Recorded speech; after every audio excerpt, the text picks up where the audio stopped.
ونسلم علی رسولہ الکریم اما بعد فاعوذ باللہ من الشیطان الرجیم بسم اللہ الرحمن الرحیم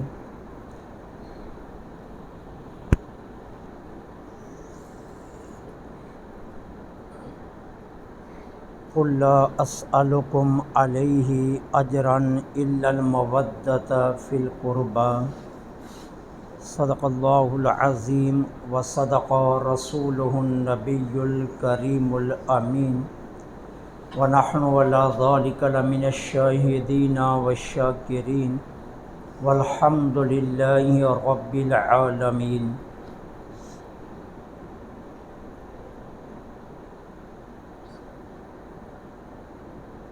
اے حسین ابن علی تجھ پہ لاکھوں سلام، اے حسین ابن علی تجھ پہ لاکھوں سلام، اے نازش آل نبی تجھ پہ لاکھوں سلام۔ معزز و محترم سامعین، سیدنا حضرت امیر معاویہ رضی اللہ تعالی عنہ کو کچھ قریب ترین کے رفقا نے اس طرح کے مشورے دیے کہ جس کی بنیاد پر انہوں نے اپنی زندگی میں اصول خلافت کے برعکس یزید کو اپنا ولی عہد نامزد کر دیا۔ 22 رجب المرجب 60 ہجری میں سیدنا حضرت امیر معاویہ رضی اللہ تعالی عنہ کا وصال ہوا تو یزید بحیثیت ولی عہد تخت پر بیٹھ گیا۔ کوفہ والوں نے بغیر کسی ہچکچاہٹ کے یزید کی بیعت کر لی۔ اب دیگر اسلامی مملکت کے علاقہ جات میں یزید کی ولی عہدی کا اعلان باقی تھا۔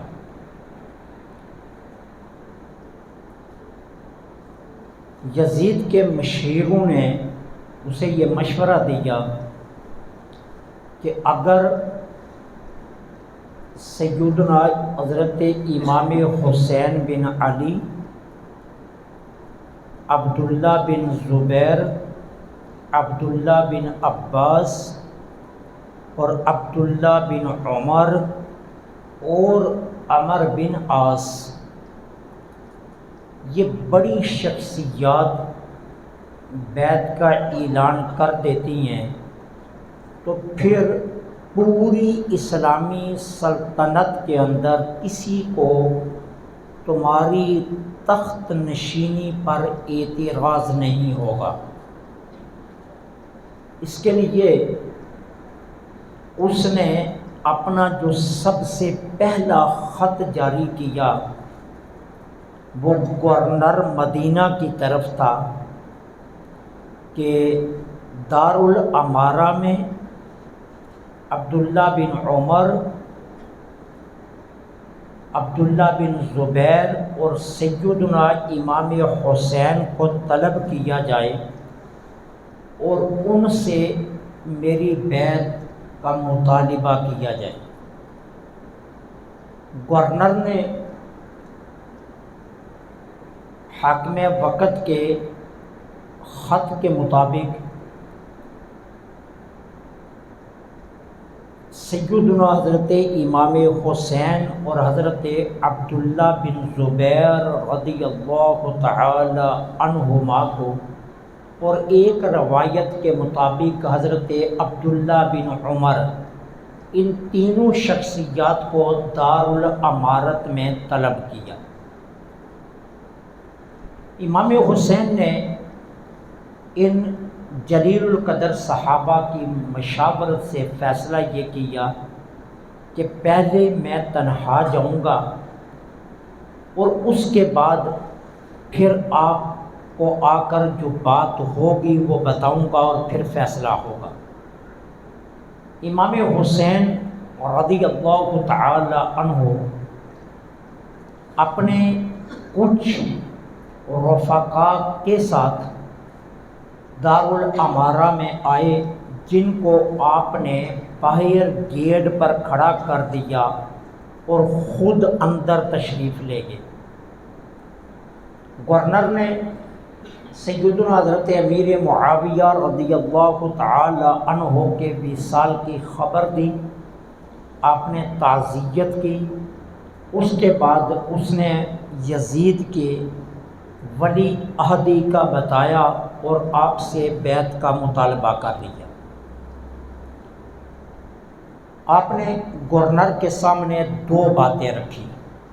کہا سب سے پہلی بات یہ ہے کہ امیر المومنین سیدنا حضرت امیر معاویہ رضی اللہ تعالی عنہ کے وصال کی خبر کو چھپایا نہ جائے۔ علل اعلان مسجد نبوی میں یہ تمام اہل مدینہ کو بتا دیا جائے کہ امیر المومنین کا وصال ہو گیا ہے، اور اس کے بعد بیعت بھی علل اعلان دی جائے، جو دستور اسلامی آ رہا ہے اس کے مطابق۔ گورنر نرم دل تھا، انہوں نے کہا ٹھیک ہے، میں آپ کی بات یزید تک پہنچا دیتا ہوں۔ لیکن وہاں مروان بن حکم بیٹھا ہوا تھا، اس نے گورنر سے کہا حسین کو ابھی پکڑ لو، اگر یہ اب ہاتھ سے نکل گیا تو پھر یہ قابو نہیں آئے گا۔ اور یہ بات سیدنا حضرت امام حسین رضی اللہ تعالی عنہ نے سن لی۔ آپ نے مڑ کر کہا کہ تم لوگوں میں تو اتنی جرأت نہیں ہے کہ حسین کا راستہ روک سکو، ابھی تم اس قابل نہیں ہوئے ہو، ابھی تمہاری ہمتیں اتنی نہیں ہیں کہ تم حسین کو روک سکو۔ یہ کہہ کر آپ تشریف لے آئے۔ حضرت عبداللہ بن زبیر رضی اللہ تعالی عنہ کو اندر کی گفتگو بتائی گئی، اور مروان بن حکم کے ارادوں سے مطلع کیا۔ حضرت عبداللہ بن زبیر نے رات کی تاریکی میں ہی مدینہ طیبہ چھوڑا اور مکہ کی طرف نکل گئے۔ مروان بن حکم کو پتہ چلا، اس نے گورنر سے جاسوس لے کر پیچھے بھیجے، لیکن عبداللہ بن زبیر بہت آگے نکل چکے تھے۔ اب جب جاسوس حضرت عبداللہ بن زبیر کے پیچھے گئے تو سیدنا حضرت امام حسین رضی اللہ تعالی عنہ کو یقین ہو گیا کہ ان کے ارادے اچھے نہیں ہیں۔ آپ نے کبار صحابہ سے مشاورت کی، اور اس کے بعد آپ نے دو بھائیوں کو بلا لیا، حضرت محمد بن حنفیہ اور حضرت عباس بن علی المعروف عباس علمدار رضی اللہ تعالی عنہما کو بلا کر کہا کہ حالات ہماری مخالف سمت چلے ہیں، لہذا شہر نبوی کے اندر کوئی جھگڑا ہو، شہر نبوی میں کوئی خون کا قطرہ گرے، شہر نبوی میں مسلمانوں کی تلواریں ایک دوسرے کے سامنے آئیں، شہر نبوی میں کوئی آواز اونچی ہو، یہ میں برداشت نہیں کر سکتا، لہذا میرا فیصلہ یہ ہے کہ مجھے مدینہ چھوڑ دینا چاہیے۔ 27 رجب المرجب سن 60 ہجری سیدنا حضرت امام حسین رضی اللہ تعالی عنہ نے حضرت عباس علمدار رضی اللہ تعالی عنہ کو تیاری کا حکم دیا اور الوداعی سلام دربار رسالت مآب میں پیش کرنے کے بعد جنت البقیع میں اپنی اماں جان اور دیگر اپنے بھائی اور کبار صحابہ کی بارگاہوں میں سلام پیش کرنے کے بعد اپنے تمام خاندان سمیت امام حسین نے مدینہ چھوڑ دیا۔ مدینہ طیبہ سے آپ سیدھے مکہ المکرمہ تشریف لائے اور مکہ المکرمہ میں آ کر شعب ابی طالب میں آپ نے قیام فرمایا۔ اب عبداللہ بن زبیر بھی یہاں پہنچ چکے تھے، عبداللہ بن عباس بھی پہنچ چکے تھے، عبداللہ بن عمر بھی پہنچ چکے تھے اور دیگر کئی بڑے جلیل القدر صحابہ مکہ میں موجود تھے۔ بالاتفاق فیصلہ یہ ہوا کہ مکہ میں رہ کر ہم صحیح اسلامی حکومت کے قیام کے لیے کاوشیں کریں گے، بغیر کسی جھگڑے کے لڑائی کے ہم یہ کوشش کریں گے کہ مسلمانوں کے اندر بغیر کسی انتشار کے صحیح اسلامی حکومت قائم ہو جائے جو خلفائے راشدین کے عین طریقے پر ہو۔ اب اس مقصد کے لیے مکہ میں مختلف اوقات میں شعب ابی طالب میں مشاورت کے اجلاس شروع ہو گئے۔ کسی بدبخت نے یزید کو یہ خبر دے دی کہ حسین تمہارے خلاف مکہ میں لشکر تیار کر رہے ہیں۔ وہ مزاج کا بدطینت تھا، مزاج کا بدخلق تھا، کردار کا برا تھا، اپنے تمام اعمال میں وہ حدود شریعت سے نکل چکا تھا اور اس پر سینکڑوں کتابیں گواہ ہیں، سینکڑوں راوی گواہ ہیں کہ یزید کا کردار کتنا گندا تھا۔ چنانچہ اس نے مکہ المکرمہ میں اپنے جاسوس چھوڑ دیے جو ہر وقت کی خبریں اس تک پہنچا رہے تھے۔ یہ سلسلہ رجب المرجب سے چلا، شعبان المعظم، رمضان المبارک، شوال، ذی قعدہ، یہ تمام ماہ امام حسین نے مکہ میں گزارے۔ ذی الحج کا مہینہ آیا تو خیال یہ تھا کہ دنیا بھر سے کبار صحابہ حج کے لیے مکہ آئیں گے۔ ایک طویل مشاورتی اجلاس منعقد کر کے بڑے صحابہ کی آرائیں لے کر ایک بالاتفاق فیصلہ کر کے اس اعلامیہ کا اعلان کر دیا جائے گا اور پھر آئندہ کی جد و جہد کا تمام تر ثمر اس اعلامیہ کی بنیاد پر ہوگا۔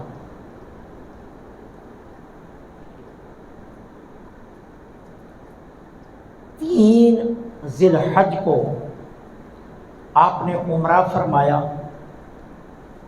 اور 7 ذی الحج کو آپ نے احرام حج باندھا، لیکن کسی نے آپ کو پختہ اطلاع دی کہ یزید کے کچھ ایسے لوگ مکہ میں آ چکے ہیں جو دوران حج حاجیوں کے لبادے میں آپ پر حملہ کر کے نظام حج کو درم برم کر دیں گے۔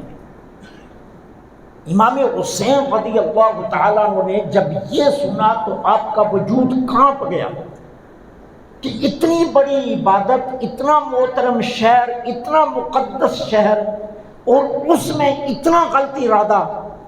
آپ نے حج کا احرام کھولا اور اپنے تمام رفقا سمیت 7 ذی الحج کو مکہ چھوڑ دیا۔ مکہ چھوڑ کر آپ نکلنے لگے تو حضرت عبداللہ بن عباس اور حضرت عبداللہ بن عمر رضی اللہ تعالی عنہما نے عرض کیا آپ کوفہ نہ جانا، باقی جدھر آپ کا جی چاہتا ہے چلے جائیں، لیکن کوفہ کی طرف مت جانا۔ کوفہ والوں کا ماضی یہ درست نہیں، کوفہ والوں کا ماضی داغدار ہے۔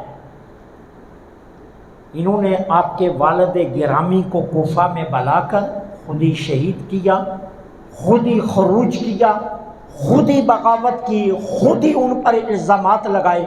اس لیے کوفہ والوں پر اعتبار مت کرنا، اور آپ کسی بھی اور سمت نکل جائیے، یمن چلے جائیے۔ حضرت عبداللہ بن زبیر کا سب سے زیادہ اصرار تھا کہ آپ یمن چلے جائیے۔ ادھر دوسری سمت کوفہ والوں کے خطوط آ رہے ہیں۔ رؤسائے کوفہ نے 27,000 خطوط لکھ دیے، الگ الگ ایک ایک بندے نے خط لکھا کہ یزید بد کردار ہے، بے عمل ہے، بے نوازی ہے، شرابی ہے، حدود اسلامی کی کوئی پرواہ نہیں کرتا، ہم اس کی امارت کو قبول نہیں کرتے، جس قدر جلدی ہو آپ تشریف لے آئیے۔ امام حسین نے ان خطوط کی روشنی میں فیصلہ یہ کیا کہ اپنے بھائی چچا زاد مسلم بن عقیل، یہ عقیل ہیں حضرت علی المرتضیٰ کے بھائی، اور ان کے یہ بیٹے ہیں امام مسلم، کہ میں پہلے انہیں کوفہ میں بھیجتا ہوں، یہ کوفہ کے حالات دیکھ کر مجھے بتائیں گے اور پھر میں فیصلہ کروں گا، لیکن فی الحال میں مکہ سے نکل جاتا ہوں۔ آپ مکہ سے نکل گئے اور امام مسلم بن عقیل کو بھیج دیا۔ امام مسلم بن عقیل مکہ سے سیدھے واپس مدینہ طیبہ آئے، اور مدینہ طیبہ سے اپنے 2 بیٹے محمد اور ابراہیم رضی اللہ تعالی عنہما، ایک کی عمر ہے 8 برس اور دوسرے کی عمر ہے 7 برس، دونوں کو لیا اور کوفہ کی طرف چل پڑے۔ کوفہ میں داخل ہوئے تو کوفیوں نے بھرپور استقبال کیا۔ امام حسین کا سفیر کوفہ میں پہنچا تو دڑا در کوفیوں نے آپ کی بیعت کی۔ ظہر سے لے کر عصر کی نماز تک 40,000 کوفی بیعت کر گئے۔ یہ اتنی حوصلہ افزا مومنٹ تھی کہ امام مسلم بن عقیل مطمئن ہو گئے کہ سارا کوفہ یزید کے خلاف ہے، اس لیے اب یہاں امام حسین کے آنے کے لیے کوئی رکاوٹ نہیں۔ ادھر یہ بیعت ہوئی، ادھر یزید کے ماننے والوں نے یزید کو اطلاع کر دی کہ کوفہ کا گورنر نعمان بن بشیر کوئی مزاحمت نہیں کر رہا، سفیر حسین علی الاعلان امام حسین کے لیے بیعت لے رہا ہے، اور یزید کی مخالفت میں عسکری قوت کو جمع کیا جا رہا ہے، لہذا حالات کنٹرول سے باہر ہو رہے ہیں۔ یزید نے بصرہ کا گورنر تھا ابن زیاد، اس کو خط لکھا، فی الفور تم کوفہ پہنچو، نعمان بن بشیر کی معزولی کا حکم اسے دو، اور تم کوفہ اور بصرہ دونوں کی گورنری سنبھالو۔ یہ بدطینت بیس بدل کر کوفہ میں داخل ہوا اور آتے ہی اس نے امام مسلم بن عقیل رضی اللہ تعالی عنہ کے خلاف بحث کھڑا کیا۔ میں تفصیل میں نہیں جاؤں گا، لیکن چند ہی دنوں میں اس نے کوفہ والوں پر کنٹرول حاصل کر کے امام مسلم بن عقیل کو شہید کر دیا گورنر ہاؤس کے اندر، اور آپ کے وجود مسعود کو گورنر ہاؤس کی تیسری منزل سے زمین پر پھینکا گیا اور لاش کی بے دردی سے بے حرمتی کی گئی، اور وہاں سے اٹھا کر کوفہ کے مین چورستے میں امام مسلم بن عقیل کی لاش کو لٹکا دیا گیا، اور منادیوں نے ندا کرنی شروع کر دی کہ جو یزید کی مخالفت کرے گا اس کا وہی حال ہوگا جو مسلم بن عقیل کا ہوا ہے۔ ماضی کی طرح یہ ایک لمحے میں کوفی بدلے اور سب نے بیعت توڑ دی۔ جب امام مسلم بن عقیل کو شہید کیا جانے لگا، دھوکے کے ساتھ جب آپ کو محمد بن اشعث نے گرفتار کیا تو آپ نے اس سے ایک وعدہ لیا، حالانکہ اس نے دھوکے سے گرفتار کیا تھا، لیکن آپ نے اس سے ایک وعدہ لیا کہ تم مجھ سے وعدہ کرو کہ امام حسین کو اطلاع پہنچاؤ گے کہ وہ کوفہ نہ آئیں، کیونکہ میں انہیں کہہ چکا ہوں کہ وہ آ جائیں۔ اس نے وعدہ نبھایا، اگرچہ وہ یزیدی تھا محمد بن اشعث، لیکن اس کے باوجود اس نے وعدہ نبھایا اور امام حسین کی طرف اپنا قاصد بھیج دیا کہ جی ان کو کہیں مسلم بن عقیل کو شہید کر دیا گیا، ان کے بچوں کو ڈھونڈا جا رہا ہے، آپ ادھر مت آئیے۔ لیکن امام حسین مکہ سے نکل چکے تھے، پہلی منزل پر پہنچے تو عرب کا سب سے مشہور شاعر فرزدق امام حسین کو ملا، یہ کوفہ کی طرف سے آ رہا تھا۔ امام علی مقام نے اس سے کوفہ والوں کے حالات پوچھے۔ شاعر کی بڑی گہری نظر ہوتی ہے حالات پر، شاعر جب شاعری کرتا ہے وہ حالات کی عکاسی کرتا ہے اور وہ نچلی تہ سے جرائم کو لے کر باہر معاشرے کو بتاتا ہے۔ فرزدق چونکہ ایک مانا ہوا شاعر تھا، اس نے کہا حسین میں آپ کی خدمت میں دست بستہ ایک بات عرض کروں گا، کوفہ مت جائیے، کوفہ والوں کے دل آپ کے ساتھ ہیں، تلواریں یزید کے ساتھ ہیں۔ دل آپ کے ساتھ ہیں لیکن تلواریں یزید کے ساتھ ہیں۔ مطلب کیا ہے کہ اگر بات جنگ کی آئی تو وہ یزید کے ساتھ مل کر آپ کے خلاف لڑیں گے، آپ کے ساتھ نہیں ہوں گے، یہ فرزدق نے کہا۔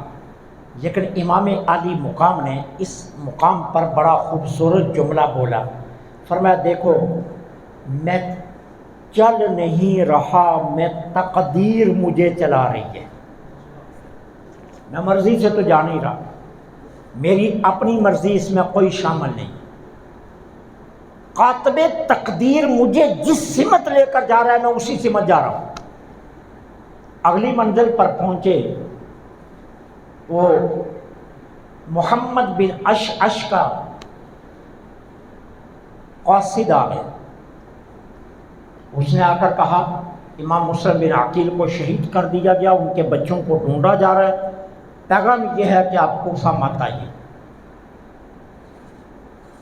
امام علی مقام نے امام مسلم بن عقیل کے بھائیوں کی طرف دیکھا، 3 بھائی امام مسلم بن عقیل کے امام حسین کے لشکر میں شامل تھے۔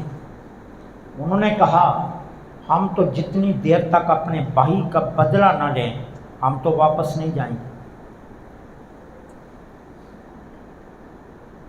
امام علی مقام نے ان کے بات کی تائید کرتے ہوئے کوفہ جانے کا فیصلہ کر لیا۔ آپ کوفہ کی طرف چل پڑے۔ یہ بات ہوئی ہے سالبہ کے مقام پر۔ اب امام مسلم بن عقیل سالبہ سے نکلے تو اگلی منزل تھی بیضا۔ جب امام علی مقام کا لشکر بیضا پر پہنچا تو ادھر سے حر بن ریاح تمیمی 1000 کا لشکر لے کر امام علی مقام کے سامنے آ گیا۔ یہ یزید کا سپہ سالار تھا۔ امام علی مقام سے حر بن ریاح تمیمی کی ملاقات ہوئی اور اس نے اپنے مقاصد بتائی کہ مجھے حکم یہ ہے کہ یا تو حسین اپنے آپ کو یزید کے حوالے کر دیں یا پھر جنگ کے لیے تیار ہو جائیں۔ امام علی مقام نے اس جگہ پر پھر فرمایا، خطبہ دیتے ہوئے فرمایا، میرے جیسا بندہ اس جیسے بندے کی بیعت کرے یہ ہو نہیں سکتا۔ یہ امام علی مقام کا ایسا جملہ تھا جس نے امام علی مقام کے اگلے سارے سفر کا فیصلہ کر دیا۔ فرمایا میرے جیسا بندہ اس جیسے بندے کی بیعت کرے یا میرے جیسا بندہ اس جیسے بندے کے حوالے کرے اپنے آپ کو، یہ ممکن نہیں ہے۔ اور نے کہا پھر مجھے تو حکم ہے کہ میں آپ کا راستہ روکوں۔ امام علی مقام نے فرمایا مجھے کوئی اعتراض نہیں۔ نماز ظہر کا وقت ہوا تو اب کردار یزیدی اور کردار حسینی کا فرق شروع ہو گیا۔ یہاں سے اب آپ کو یزیدی اور حسینی فرق نظر آئے گا۔ نماز ظہر کا وقت ہوا تو امام علی مقام نے اپنے ساتھیوں سے کہا پہلے یزید حر کی فوج کو پانی دیا جائے، پہلے ان کے جانوروں کو پانی پلایا جائے، پہلے ان کو خوراک دی جائے اور اس کے بعد اگر بچ گیا تو وہ ہم لیں گے۔ یہ آیا تھا راستہ روکنے کے لیے، لیکن امام علی مقام اس کے ساتھ کیا اخلاق سے پیش آ رہے۔ انہیں پانی دیا گیا، اس کی فوج نے بھی وضو کیا، امام علی مقام کے ساتھیوں نے بھی وضو کیا۔ اذان ظہر ہو گئی، امام علی مقام نے حر کو بلا کر پوچھا نماز اکیلے پڑھو گے یا ہمارے ساتھ؟ اکیلے پڑھنے چاہتے ہو تو مجھے کوئی اعتراض نہیں، لیکن اگر ساتھ پڑھنا چاہتے ہو تو پھر بھی مجھے کوئی اعتراض نہیں، لیکن بات یاد رکھنا امامت حسین کرے گا، کیونکہ یہ حق حسین کا ہے۔ حر نے کہا مجھے کوئی اعتراض نہیں، آپ نماز پڑھائیے، ہم آپ کے پیچھے نماز پڑھیں گے۔ یزیدی فوج نے امام علی مقام کے پیچھے نماز ظہر پڑھی۔ نماز ظہر کے بعد آپ نے خطبہ دیا اور خطبے میں آپ نے فرمایا دیکھو اس وقت دنیا کے لالچ میں تم اندھے ہو، مجھے پہچاننے کی کوشش کرو، میں وہ حسین ہوں جس کے کان میں رسول اللہ نے خود اذان دی ہے، میں وہ حسین ہوں جس کو گٹی کسی بکری یا اونٹنی کے دودھ کا سے نہیں دی گئی، مدینہ طیبہ کی کسی کھجور سے نہیں دی گئی ہے، میں وہ حسین ہوں جسے گٹی لعاب دہن مصطفیٰ سے دی گئی ہے۔ جانتے نہیں ہو میں وہی حسین ہوں جو تمہارے نبی کے کاندھوں پر کھیلا کرتا تھا، میں وہی حسین ہوں کہ جس کو گود میں بٹھا کر نبی میرے لب چوسا کرتے تھے، میں وہی حسین ہوں کہ نماز میں اگر سجدے میں چڑھ جاتا تو اللہ سجدے میں وہی بھیجتا تھا محبوب سر مت اٹھانا حسین بیٹھا ہے۔ تم یہ ساری باتیں وہ ہیں جنہیں تم جانتے ہو، کوئی بات ایسی نہیں ہے جسے تم نہیں جانتے۔ پھر بتاؤ میرے خون کے پیاسے کیوں بنے ہو؟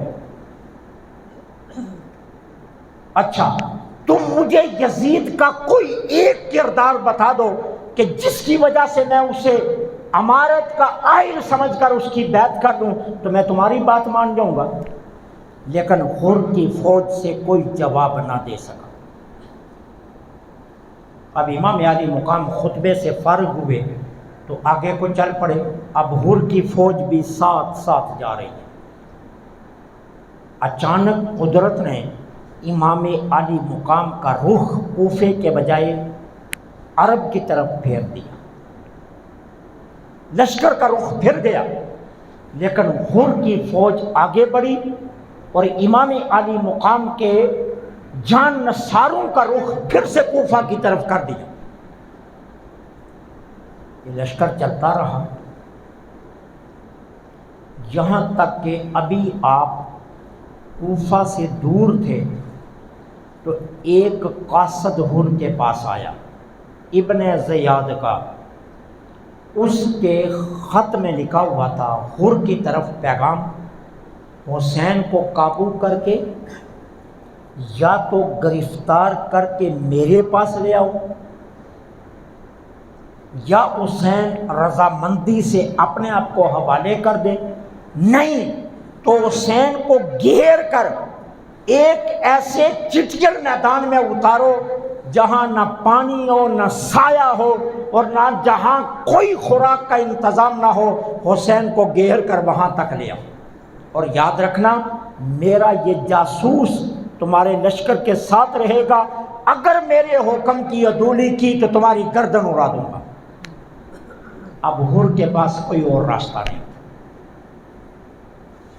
امام حسین کے لشکر کو حر نینوا تک لے آیا۔ جب آپ نینوا میں پہنچے تو آپ نے یہاں قیام کا فیصلہ کیا، لیکن آپ کو یہاں قیام نہیں کرنے دیا گیا اور یہاں سے آپ کو کربلا کے میدان میں لا دیا۔ امام علی مقام 3 محرم الحرام 61 ہجری کو میدان کربلا میں پہنچ گئے۔ اب ابھی خیمے لگائے ہی تھے کہ عمر بن سعد 4000 کا لشکر لے کر کربلا میں پہنچ گئے۔ یہ شام کے وقت پہنچا، اس نے آتے ہی سب سے پہلے حضرت عباس علمدار کو بلایا۔ کیوں؟ یہ عمر بن سعد حضرت عباس علمدار رضی اللہ تعالی عنہ کا رشتے میں ماموں زاد لگتا تھا۔ کہنے لگا عباس ادھر آؤ، آپ گئے، کہنے لگا میں ابن زیاد سے تمہارے لیے امان لکھوا کر لایا، تمہیں کچھ نہیں کہا جائے، شرط کیا ہے، تم اپنا سامان اٹھاؤ، اپنے بھائیوں کو ساتھ لے۔ حضرت عباس علمدار کے 4 بھائی اور تھے جو کربلا میں شامل تھے، ابو بکر، عمر، عثمان اور عبداللہ، اور ایک روایت کے مطابق 3 بھائی، یعنی یہ ٹوٹل 4 بھائی یا 5 بھائی تھے۔ اب چونکہ ان کا نام صحابہ کے نام پر ہے اس لیے دشمنان صحابہ ان کا نام ہی نہیں لیتے، تنہا عباس علمدار کا نام لیتے، حالانکہ ان کے سکے ماں کی طرف سے اور باپ کی طرف سے سکے بھائی تھے حضرت عباس علمدار کے۔ یہ کہا تم سب بھائیوں کے لیے امان ہے، تم جا سکتے ہو، کوئی تمہارا راستہ نہیں روکے گا، حسین کو چھوڑ دو۔ حضرت عباس علمدار نے فرمایا حسین کے لیے امان ہے؟ کہا نہیں، تو کہا میں تیری امان پر 1000 مرتبہ لعنت بھیجتا ہوں۔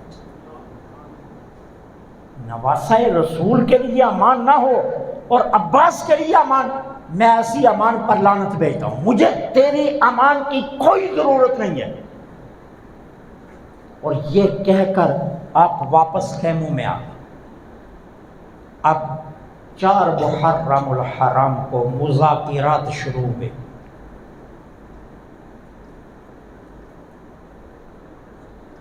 یزیدی لشکر کی طرف سے ان کا سفیر بنا ذوی الخویصرہ، اور امام علی مقام کی جانب سے سفیر بنے عباس علمدار۔ وہ ایک ہی بات پر اڑے ہوئے ہیں، حسین اپنے آپ کو ہمارے حوالے کرے، اور امام علی مقام اوپن آپشن دے رہے ہیں، کیا میرا راستہ چھوڑ دو، میں تم سے جنگ نہیں کرتا، آخری دم تک صلح پسندی، میں تم سے جنگ کرنے نہیں آیا، نہ میں کرنا چاہتا ہوں، میرا راستہ چھوڑ دو، میں نکل جاتا ہوں جدھر نکل جاؤں۔ اب کوفہ پہنچ چکا ہوں، یہاں سے ایران نکل جاؤں، کسی اور ملک نکل جاؤں، مجھے جانے دو۔ اگر تمہیں یہ منظور نہیں ہے تو مجھے واپس مدینے جانے دو۔ اگر یہ بھی منظور نہیں ہے، اگر یہ بھی تمہیں منظور نہیں ہے، مجھے یہاں کربلا میں سکون سے بیٹھے رہنے دو۔ میں کوئی جد و جہد نہیں کروں گا، کوئی تمہارے خلاف بات نہیں کروں گا، لیکن مجھ سے بیعت کا مطالبہ مت کرو۔ ان کی ایک ہی ضد تھی، حسین سے بیعت لینی ہے۔ وہ ایک بات پر اڑے ہیں اور حسین اوپن آپشن دے رہے تھے۔ 7 محرم کو تمام تر مذاکرات ناکام ہو گئے۔ ابن زیاد کو بتایا گیا مذاکرات ناکام ہوئے تو اس نے سب سے پہلا آرڈر جاری کیا فرات پر قبضہ کر دو۔ 4000 کا لشکر فرات پر لگا دیا گیا۔ ابن سعد نے ابن زیاد کو پھر خط لکھا، مجھے اور فوج چاہیے۔ 1000 اور لے کر آئے، 4000 عمر بن سعد لے کر آیا، 5000، اور یہ کتنے ہیں؟ 72۔ یہ 72 ہے اور 5000 یزیدی فوج کربلا میں ہے۔ خط لکھتا ہے کہ مجھے اور فوج چاہیے۔ ابن زیاد نے کہا بدبخت، 5000 اور 72 کا مقابلہ نہیں ہو رہا تم سے؟ کہا نہیں، میں دعوے سے کہتا ہوں میں نے فرات پر 4000 فوج لائی ہے، اگر عباس بفر کر آ گیا تو وہ 4000 کو ختم کر دے گا، اس لیے مجھے فوج اور چاہیے۔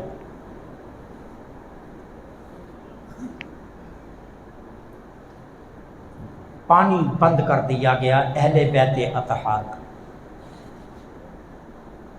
خاندان نبوت کا پانی بند۔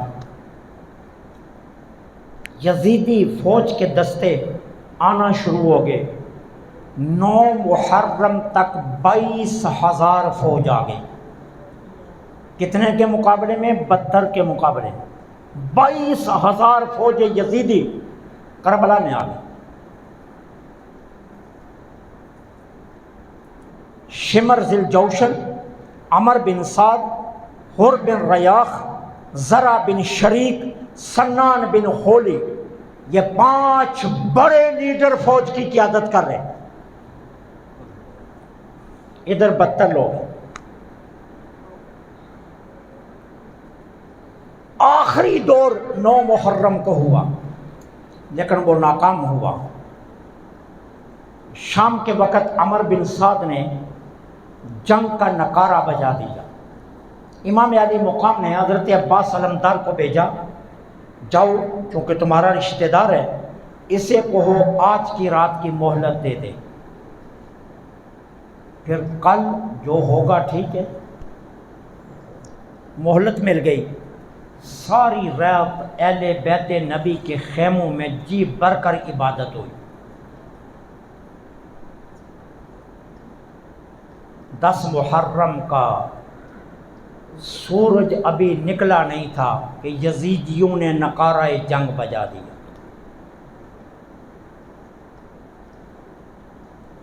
مبارزت ہوئی، اس دور کے مطابق ایک کے مقابلے میں جا رہا ہے۔ امام علی مقام کے رفقا نے فیصلہ یہ کیا کہ سب سے پہلے جان نثار جائیں گے۔ اب جان نثار جانا شروع ہوئے تو یزیدیوں کو گاجر مولی کی طرح کاٹ رہے ہیں۔ عمر بن سعد نے کہا تنہا مقابلہ مشکل ہے، ایک سے اگر مقابلہ کرتے رہے تو خاندان بنو ہاشم کی تو باری ہی نہیں آئے گی، حسین کے جان نثار یہ ساری فوج میں مٹا کر رکھ دیں گے۔ اب انہوں نے فیصلہ کیا کہ حسین کی طرف سے ایک آئے، تم اپنی طرف سے سینکڑوں اس پر ٹوٹ پڑو۔ تیر اندازوں کا دستہ الگ لگا دیا، نیزہ بازی کرنے والے الگ لگا دیے اور تلوار چلانے والے الگ لگا دیے، پیادہ الگ لگا دیے اور گھڑ سوار الگ لگا دیے۔ دوپہر تک رفقا جام شہادت نوش کر گئے۔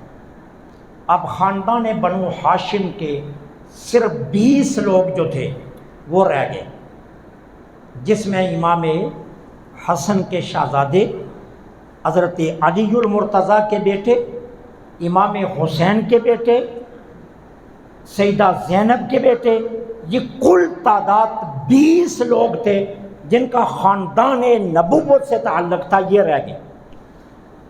اب ایک ایک کر کے یہ بھی میدان میں اترے اور اپنے کمال کے جور دکھا کر ایک ایک جام شہادت نوش کرتے۔ علی اکبر آئے، قاسم آئے، عون و محمد آئے، ابو بکر آئے، عمر آئے، عبداللہ آئے، یہ سبھی جام شہادت نوش کرتے۔ اب عباس علمدار رضی اللہ تعالی عنہ کی باری، انہیں پیچھے اس لیے رکھا گیا کہ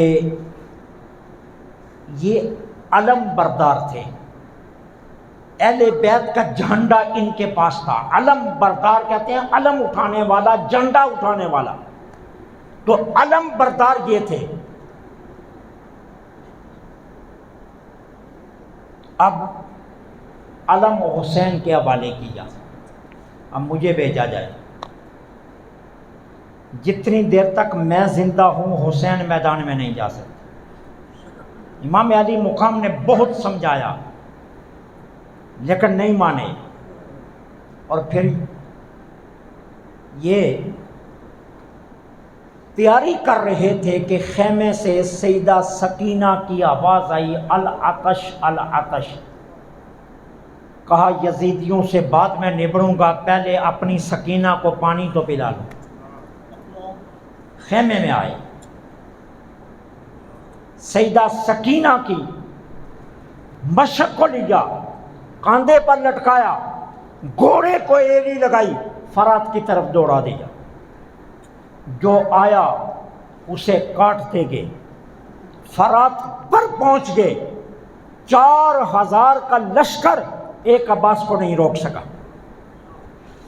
خیمے سے نکلے اور یزیدیوں کو مارتے ہوئے فرات کے اوپر پہنچ گئے، گھوڑا دریائے فرات میں ڈال دیا۔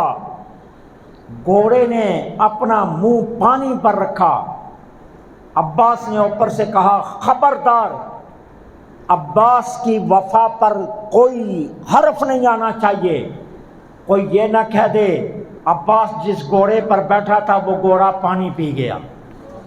گھوڑے نے اپنا منہ پانی سے اٹھا لیا، نہیں پیا۔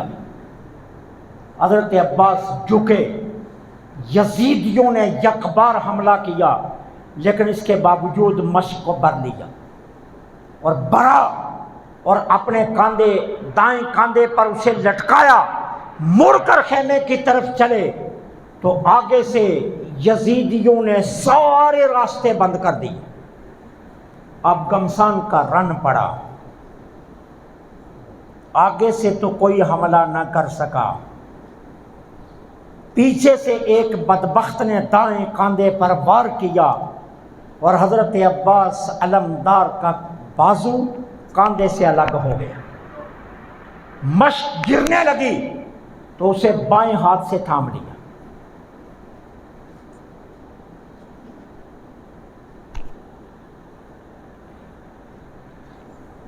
کتابیں اٹھا کر دیکھ لو، ماں نے آج تک ایسا بیٹا نہیں جنا دیا ہوگا جو بائیں ہاتھ سے بھی تلوار چلاتا ہو۔ مشق کاندھے پر ہے، یہ کاندھے سے بازو اتر کر الگ ہو گیا ہے، ادھر سے دڑا دڑ خون بہ رہا ہے، لیکن بائیں ہاتھ سے بھی 18 یزیدیوں کو واصل جہنم کر دی۔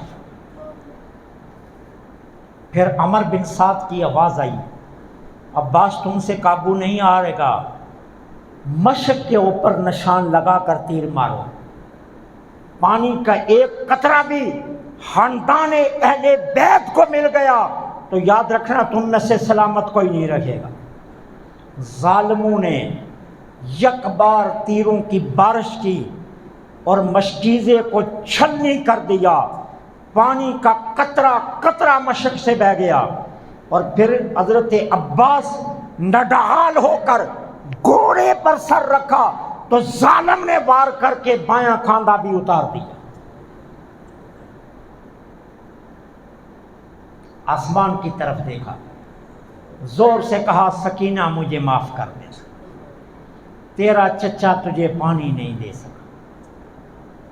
ظالم آگے بڑھے، حضرت عباس پر نیزوں کی بارش کی، حضرت عباس کا خون اتنا بہہ چکا تھا کہ نڈھال حالت میں گھوڑے سے نیچے آ گئے۔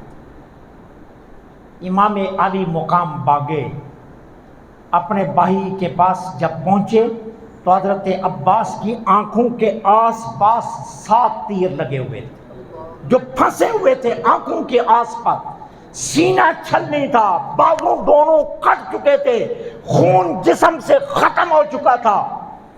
آخری بار جب امام حسین نے حضرت عباس کو ہاتھ لگایا، بھائی کے ہاتھوں کو محسوس کیا، آنکھ کھولی، ایک جملہ کہا، آقا حسین بتا دو عباس سے راضی ہونا، اور پھر اپنی جان امام علی مقام کی گود میں اپنے رب کے حوالے کر دی۔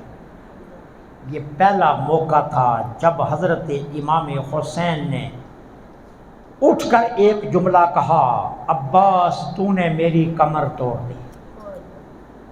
یہ پہلا موقع تھا۔ علی اکبر جوان گئے، حسین نے نہیں کہا، قاسم گئے نہیں کہا، ابو بکر و عمر و عبداللہ گئے نہیں کہا، ارے اون و محمد گئے، حسین نے نہیں کہا۔ عباس کی باری آئی تو حسین نے کہا کمر توڑ دی گئی۔ اب اس کے بعد امام علی مقام رہ گیا، خیموں میں آئے، بہن کو صبر کی تلقین کی، اپنی عالیہ شہر بانوں کو تلقین کی، بیٹی سکینہ سے پیار کیا، ذوالفقار کو تیار کیا، حیدری لباس پہنا، سر پر دستار حیدر رکھی، گلے میں تلوار حیدر حمائل کی، گھوڑے کو ایڑی لگائی، یزیدیوں کے سامنے آئے تو خطبہ دیا، ابھی بھی موقع ہے مجھے پہچان، میرے خون سے اپنے ہاتھ رنگین مت کرنا ورنہ نانا کی شفاعت سے ہمیشہ کے لیے محروم ہو جاؤ، ابھی بھی تمہیں کہہ رہا ہوں مجھے پہچان لو، فاطمہ کا لال ابھی بھی تمہارے اوپر رحم کرنے کے لیے تیار ہے، ابھی بھی سوچ لو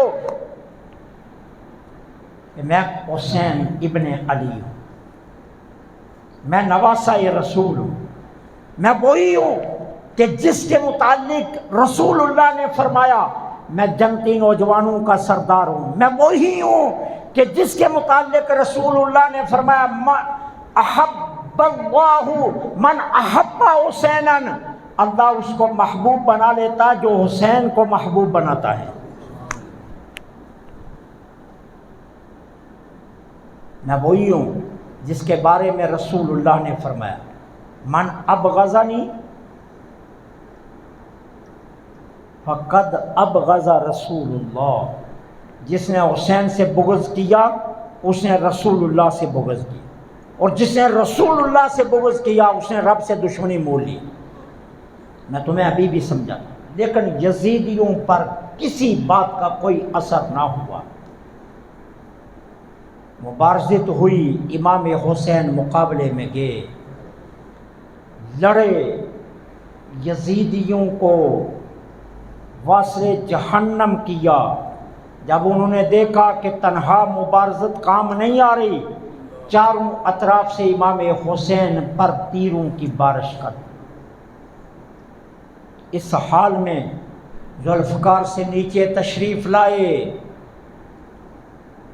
بدتر تلوار کے زخم جسم پر ہیں،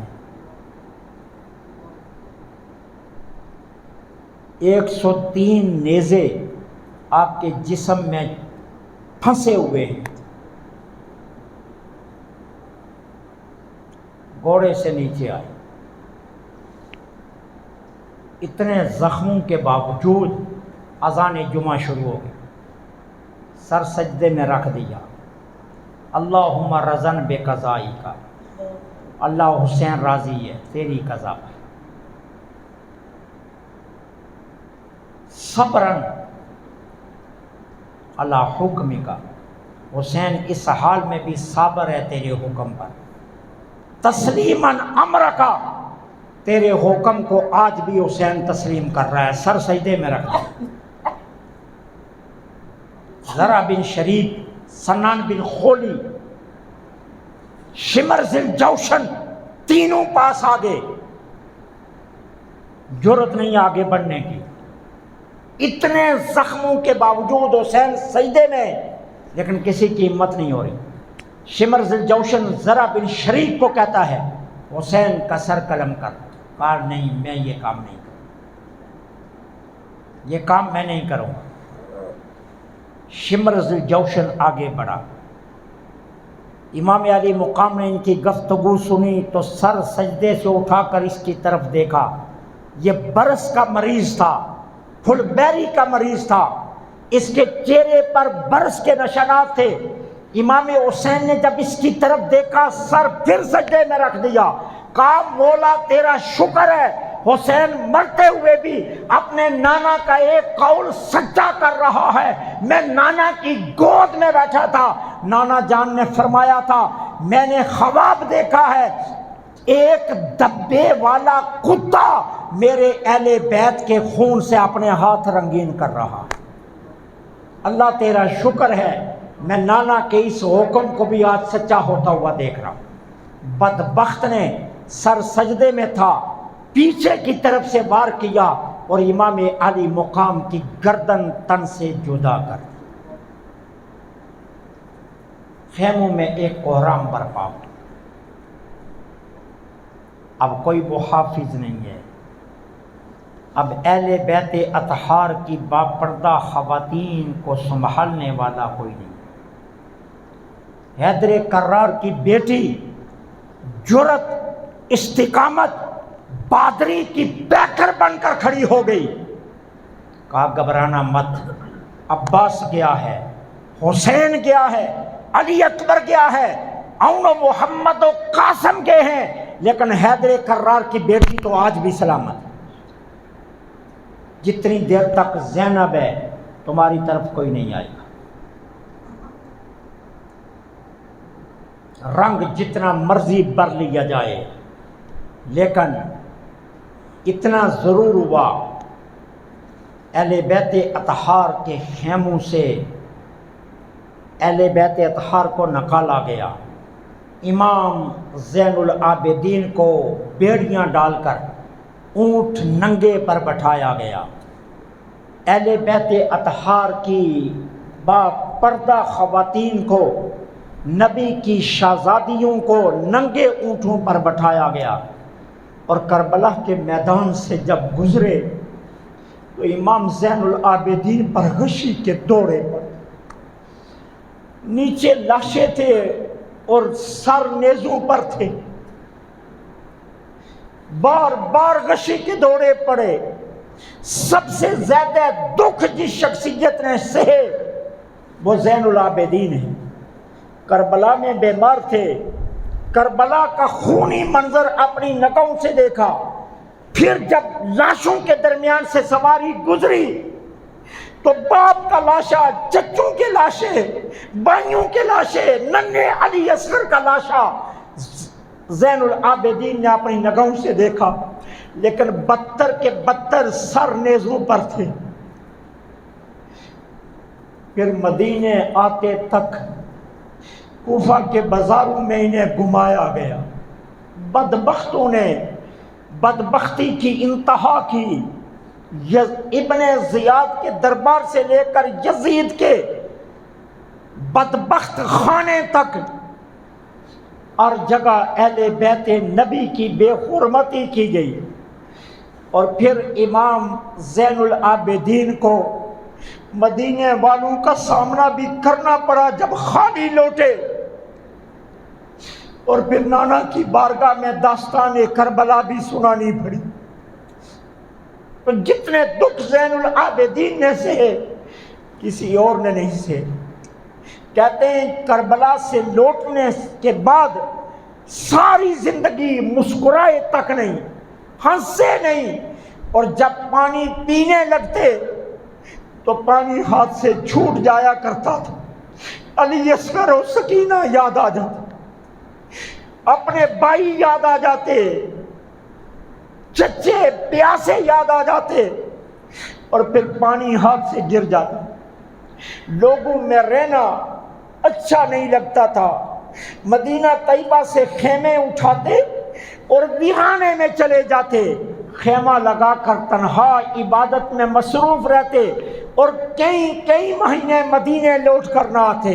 کہتے خیمے میں رہ کر ایک دن میں ہزار رکعت نفل پڑھتے، اور کئی دن خیموں میں رہ کر ایک رکعت میں پورا قرآن پڑھ جاتے۔ دنیا پھر زین العابدین کو اچھی نہیں لگتی۔ یہ داستان کربلا۔ اب سوال یہ ہے کہ یزید نے حکومت کر کے دیا کیا ہے؟ کوئی ایک چیز بتائی جائے۔ ابو بکر صدیق بیٹھے تو دے کر گئے نا، عمر بیٹھے تو دنیا کو نظام عدالت دے کر گئے، نظام افواج دے کر گئے، نظام پولیس دے کر گئے، عشر کا نظام دے کر گئے، زکوٰۃ کا نظام دے کر گئے، بیت المال کا نظام دے کر گئے۔ عثمان بن عفان آئے، اسلامی سرحدوں کو وسیع کر کے گئے۔ ارے پوچھنا یہ ہے کہ یزید نے دیا کیا ہے؟ کچھ بھی نہیں۔